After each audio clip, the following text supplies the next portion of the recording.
And believers, you that say you follow Christ, you that say that you believe in Jesus, need discernment to recognize the difference. So let me say this to you as I normally say, pastorally and directly. Spiritual attacks often target the areas that move you closer to God. That's a clue. You have to notice when battles start to increase. Catch this.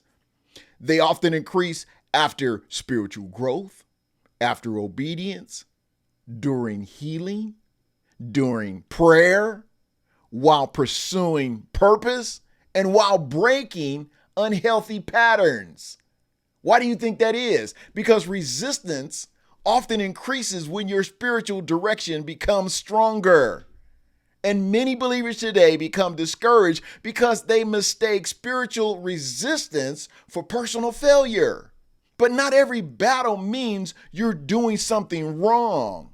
Sometimes the battle intensifies because you're moving in the right direction. Right before breakthrough, I said this once before, right before breakthrough, temptation is at its strongest. Hear me carefully here. Discernment. We talk about having discernment. Discernment is not emotional suspicion. It's spiritual awareness guided by truth. Because immature believers sometimes label every disagreement, every criticism, and every emotional struggle as spiritual warfare.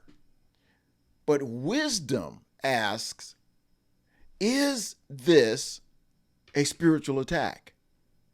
Is this emotional exhaustion? Is this personal responsibility? Is this a lack of discipline? Or is this conviction from God? See, that's what wisdom asks.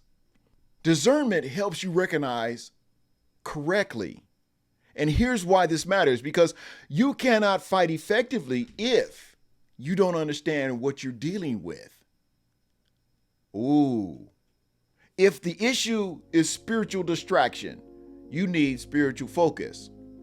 If the issue is compromise, you need repentance.